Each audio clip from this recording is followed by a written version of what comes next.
December 15th, 1944, in the frozen hills outside Bastogne, Belgium, Private First Class Thomas Sullivan crouched in a snow-covered foxhole, cradling a rifle that his fellow soldiers had dubbed the museum piece.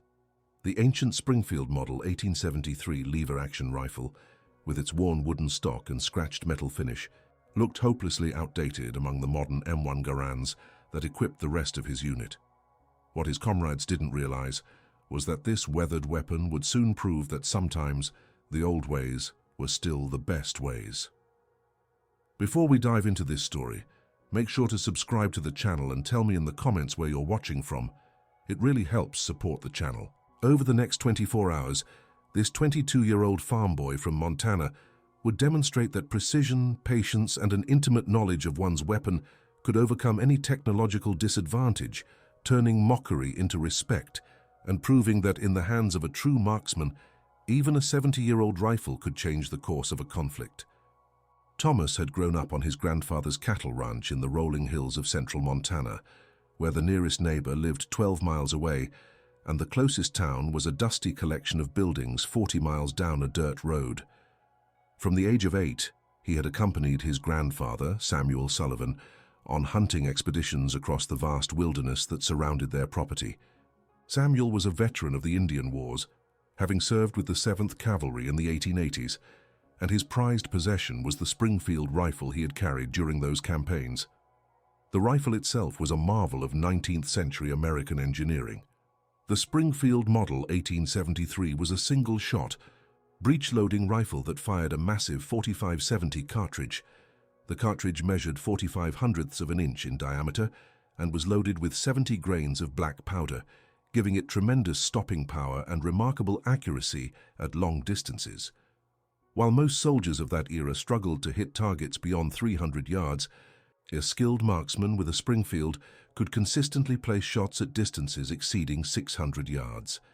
Samuel had taught Thomas everything about the weapon: how to estimate wind speed by watching grass and leaves, how to calculate bullet drop over various distances, how to control his breathing to achieve perfect stability, and most importantly, how to become one with the rifle itself. By the time Thomas was 16, he could consistently hit a tin can at 400 yards, and by 18 he was taking down elk at distances that left experienced hunters shaking their heads in disbelief.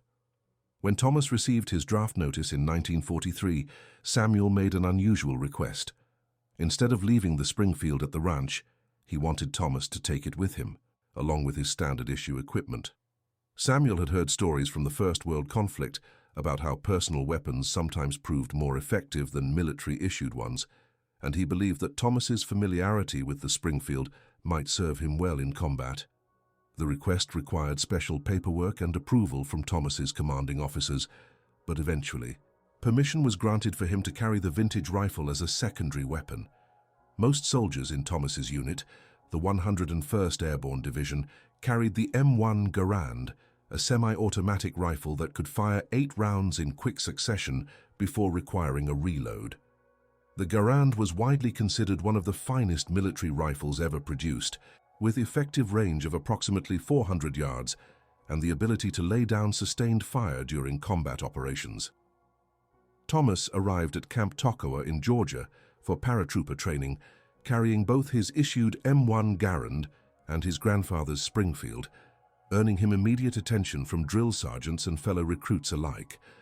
Most of the reactions were less than positive. Sergeant Murphy, a gruff veteran of the North African campaign, took one look at the ancient rifle and declared it a relic that belongs in a museum, not a battlefield. Private Johnson, a factory worker from Detroit who had grown up around the latest machinery and technology, couldn't understand why anyone would choose a single-shot rifle when they could have a weapon capable of rapid fire. "Sullivan," he would say, shaking his head, "you're bringing a horse and buggy to a car race. That thing might have been impressive when your grandpa was chasing Indians, but Jerry's got machine guns and automatic rifles. You're going to get yourself shot carrying that antique." Even Captain Reynolds, Thomas's company commander, expressed concerns about the practicality of carrying 2 rifles into combat. The Springfield weighed nearly 9 pounds, and combined with the M1 and standard equipment, Thomas was carrying significantly more weight than his fellow paratroopers. During training marches, other soldiers would joke about Thomas's portable armory and suggest he leave the grandpa gun behind before they shipped out to Europe.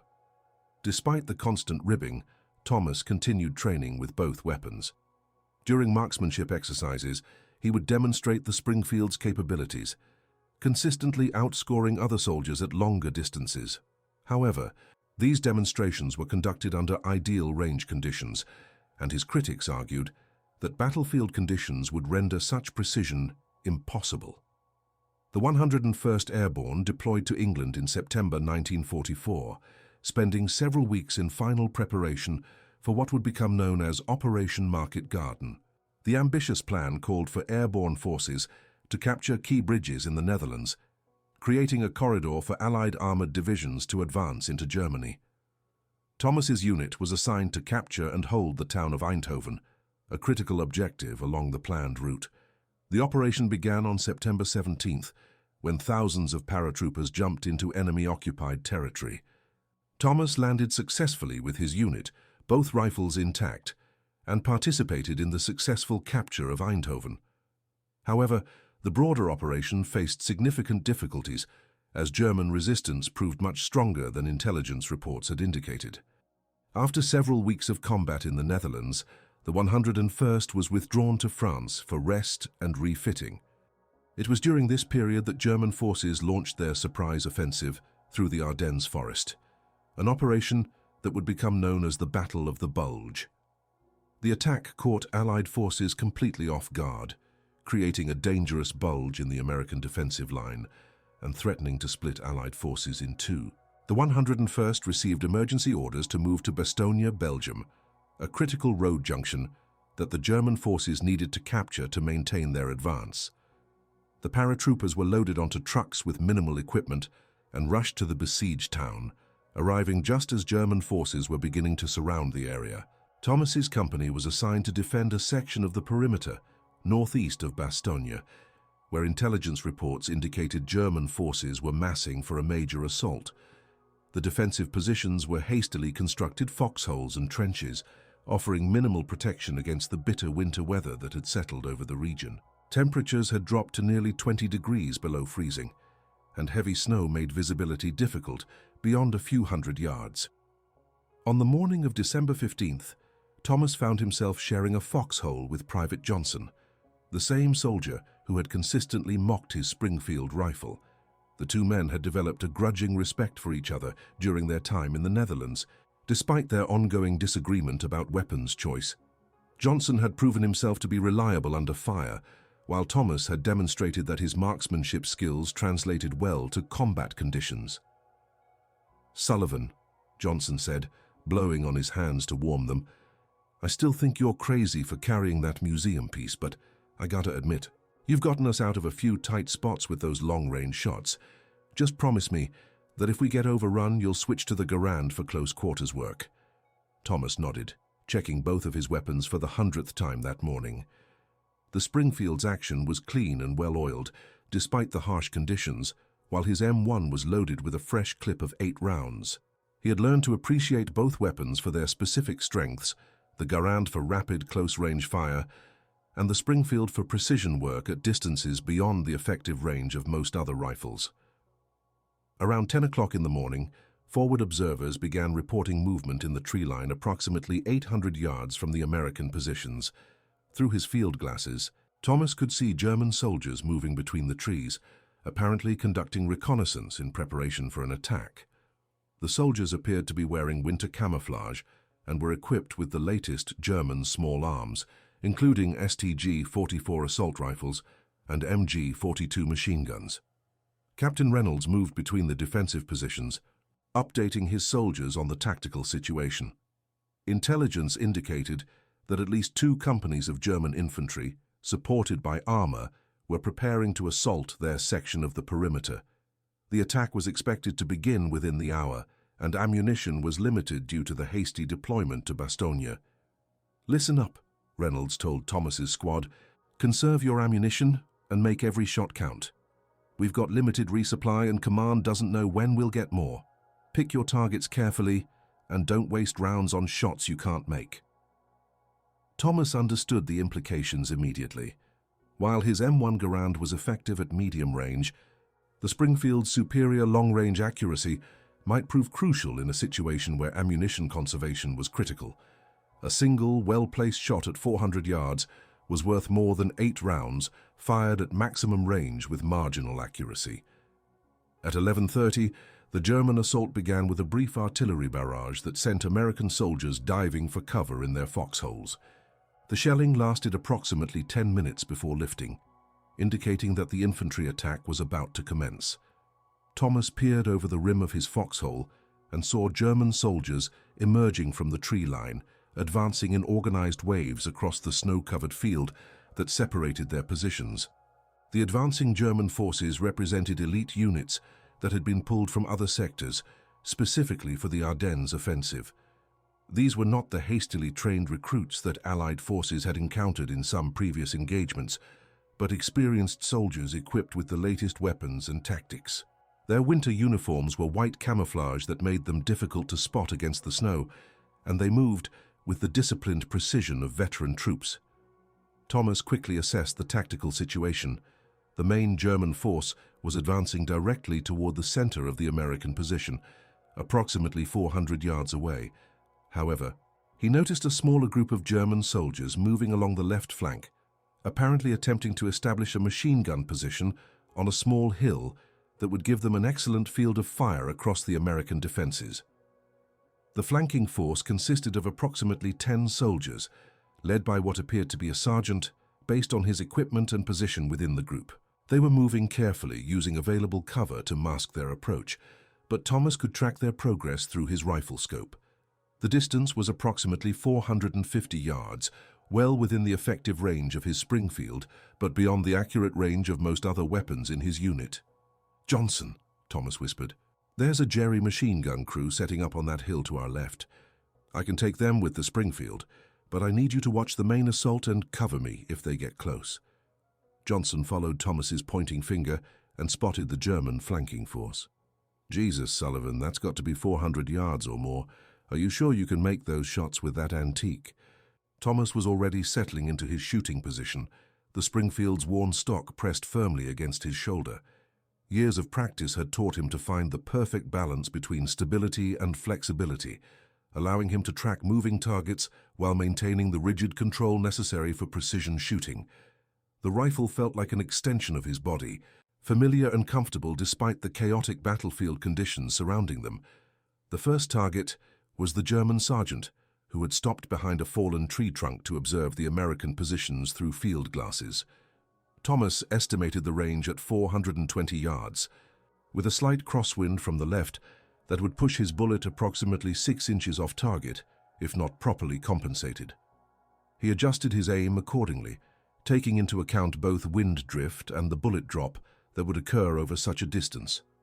Thomas controlled his breathing, exhaling slowly until his lungs were nearly empty, then holding his breath while he refined his sight picture. The Springfield's iron sights were simple but effective, a blade front sight and a notched rear sight that could be adjusted for different ranges. Thomas had spent countless hours learning to use these sights instinctively, developing an almost supernatural ability to place shots exactly where he intended. The shot broke clean and true, the heavy 45-70 cartridge sending its massive bullet downrange with tremendous energy. Thomas watched through his scope as the German sergeant suddenly jerked backward, his field glasses flying from his hands as he collapsed behind the log. The other German soldiers immediately went prone, searching for the source of the shot that had eliminated their leader. Without hesitation, Thomas worked the Springfield's lever action, ejecting the spent cartridge case and chambering a fresh round. The mechanical action was smooth and quick, the result of thousands of practice repetitions under his grandfather's watchful eye. While the rifle was indeed single-shot, a skilled operator could reload and fire again in just a few seconds.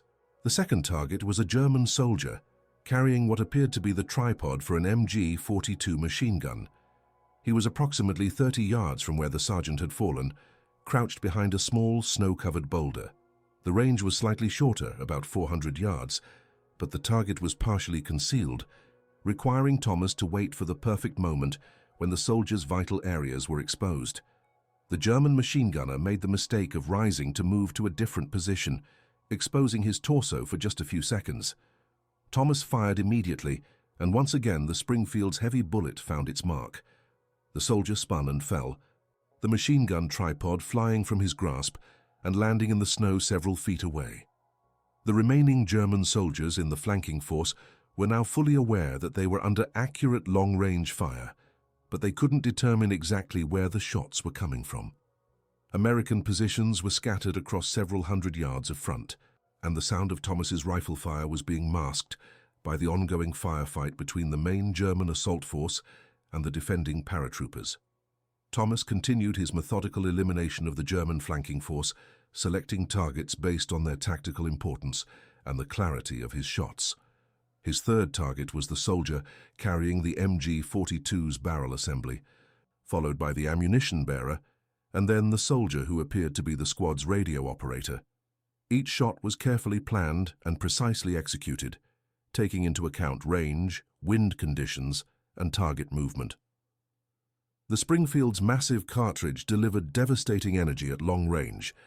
Unlike smaller, high-velocity rounds that might wound without immediately incapacitating an enemy, the 45-70 bullet carried enough momentum to guarantee that any soldier struck by it would be immediately removed from the fight. This was particularly important in a tactical situation where wounded enemies might continue to pose a threat. By the time Thomas had fired his seventh shot, the German flanking force had been effectively eliminated as a tactical threat. The surviving soldiers had withdrawn back into the tree line, leaving behind their planned machine gun position and the bodies of their fallen comrades. The threat to the American left flank had been neutralized by a single soldier with a 70-year-old rifle. Johnson, who had been watching Thomas's performance in amazement while simultaneously monitoring the main German assault, could barely contain his excitement. "Sullivan, I don't believe what I just saw. You took out their entire flank guard with that old rifle. They never even got their machine guns set up." The elimination of the German flanking force had significant tactical implications for the overall battle. Without the machine gun position on the hill, the German main assault lacked the suppressive fire support it needed to successfully overrun the American defensive positions. The attacking infantry found themselves advancing across open ground against dug-in defenders without adequate covering fire. Captain Reynolds, who had been coordinating the defense from a position approximately 50 yards away, had observed Thomas's shooting through his own field glasses. After the German assault had been repelled, he made his way to Thomas's foxhole to personally assess what had happened. "Private Sullivan," Reynolds said, still somewhat incredulous, "my forward observers report that you single-handedly eliminated an entire German machine gun crew at over 400 yards. Is that accurate?" Thomas nodded, ejecting the spent cartridge case from his Springfield and loading a fresh round. "Yes, sir. They were setting up a flanking position that would have given them a clear field of fire across our entire line. I counted 10 soldiers in the group, and I engaged 7 of them before the rest withdrew." Reynolds examined the ancient rifle with new respect. "Private, I owe you an apology. When I first saw you carrying this weapon, I thought it was a sentimental gesture that might get you in trouble. I had no idea you could use it so effectively under combat conditions." The news of Thomas's marksmanship demonstration spread quickly through the company, and soldiers who had previously mocked his grandpa's rifle began asking detailed questions about its capabilities. Sergeant Murphy, the same man who had declared the Springfield belonged in a museum, approached Thomas during a lull in the fighting. "Sullivan," Murphy said, "I've been in this man's army for 15 years, and I've never seen shooting like that. How the hell did you learn to use that old rifle so accurately?" Thomas explained his upbringing on the Montana ranch, the years of training under his grandfather's guidance, and the intimate knowledge of the Springfield's capabilities that he had developed through constant practice. He described how the rifle's simple, robust construction made it reliable under harsh conditions, and how its powerful cartridge retained accuracy and energy at distances where other weapons began to lose effectiveness. The tactical success of Thomas's long-range shooting had broader implications beyond the immediate battlefield. Intelligence officers who debriefed the unit after the engagement were particularly interested in the psychological effect that accurate long-range fire had on enemy morale. German prisoners captured during subsequent operations reported that their units had become reluctant to advance across open ground due to fear of American snipers. This psychological warfare aspect was something that military planners had not fully anticipated. While they understood the tactical value of eliminating enemy soldiers, they had underestimated the broader impact that demonstration of superior marksmanship could have on enemy willingness to engage. A single soldier with exceptional shooting skills could influence the behavior of entire enemy units, forcing them to adopt more cautious tactics that slowed their advance and reduced their effectiveness. The Springfield's performance in Thomas's hands also highlighted important lessons about weapon selection and individual proficiency. While modern military doctrine emphasized standardization and rapid fire capability, there were clearly situations where specialized skills and equipment could provide significant advantages. The key was matching the right tool to the right mission and ensuring that operators had the training necessary to maximize their equipment's potential. Over the following days, as the siege of Bastogne continued, Thomas found himself being deployed specifically for long-range engagement missions. His company commander began using him as a precision marksman, positioning him where his Springfield's capabilities could have maximum tactical impact. Thomas estimated that during the 3-week siege, he eliminated more than 40 enemy soldiers at ranges exceeding 400 yards. The other soldiers in his unit gradually developed a deep appreciation for Thomas's unique capabilities. Private Johnson, who had been his most vocal critic, became his closest supporter and often volunteered to serve as his spotter during shooting missions. Johnson learned to help Thomas estimate ranges, identify targets, and track the results of his shots, developing skills that complemented Thomas's marksmanship abilities. "You know, Sullivan," Johnson said one evening as they cleaned their weapons, "I used to think that newer was always better. Faster rate of fire, more advanced technology, all that stuff. But watching you work with that old Springfield has taught me something important. Sometimes experience and skill matter more than fancy equipment." The siege of Bastogne was finally broken on December 26th, when elements of General Patton's Third Army broke through German lines and established contact with the surrounded defenders. The German offensive had ultimately failed, marking the beginning of their final retreat toward the homeland. Thomas's unit had played a crucial role in holding the critical road junction, preventing German forces from achieving their strategic objectives. After the relief of Bastogne, Thomas's reputation as a marksman spread throughout the division and eventually to higher command levels. He was recommended for promotion and specialized sniper training, but he declined both offers, preferring to remain with his original unit where he felt he could make the greatest contribution. The war in Europe ended just 4 months later, with German surrender in May 1945. Thomas returned to Montana after the war, bringing with him both his grandfather's Springfield rifle and a new appreciation for its capabilities. He resumed working on the family ranch, where his wartime experiences had given him additional perspective on the value of precision, patience, and intimate knowledge of one's tools.